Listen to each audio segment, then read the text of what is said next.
loves his wife, his family. Kyle's speech will share a little bit about Kyle's culture and is entitled My Culture. Help me welcome Kyle Yoder.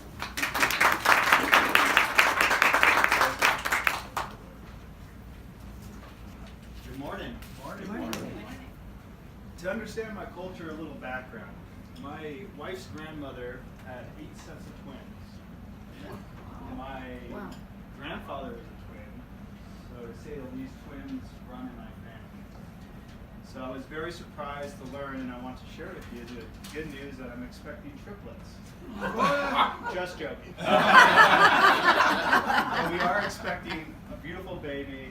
Yay! I wanted to start. And so I was kind of talking to my wife, and I was thinking about what I wanted to talk about. So naturally, I started thinking about our future baby. And I was thinking about how I was raised and the culture that I grew up in, which is fairly unique. But I thought I wanted to share about it a little bit. So what's important in my culture? Family. Family is incredibly important within our culture. Not any family, but a family centered on God. We believe that we are subjected to a higher order, a higher law than anything, which is God. So a family centered on God is extremely important. I was thinking about what I wanted to pass down to my baby, and that belief is so important because it will change your life. It is empowering. It's amazing. So it's definitely something I wanted to share with my child, our child.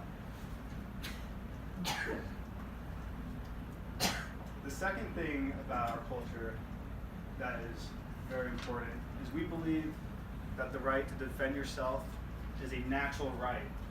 How do you know it's a human right? How do you know it's a human right? You know it's a human right because it exists in nature. You can see it everywhere.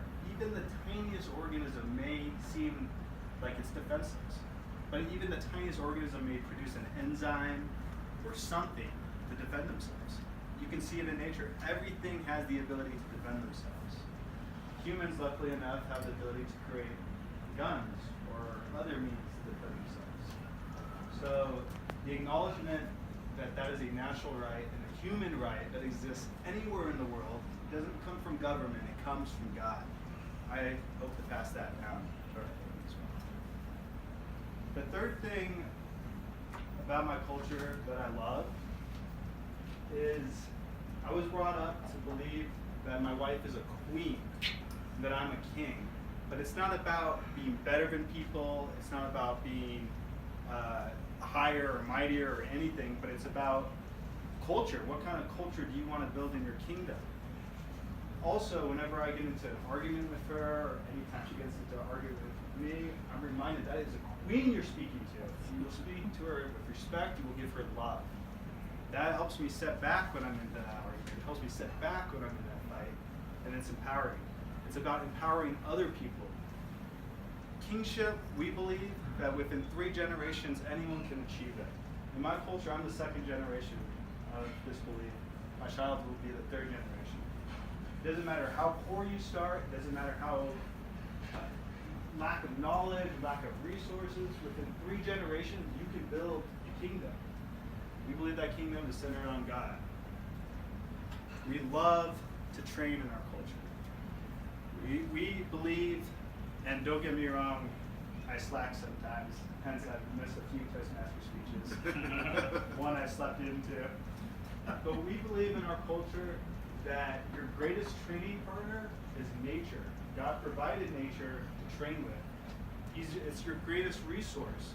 If you think about what makes a father happy, it's when his son or his daughter appreciates what he gave to him.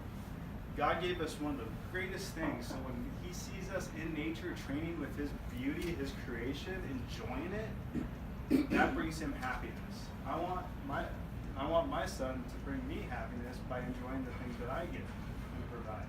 So in order to do that, I first have to live it. So I want to go more into nature, more to enjoy that training partner. Training in nature as a training partner is another thing about my culture. There's so much that I love. I cannot wait to pass down to my 3rd generation. this is a little bit about my culture. Thank you.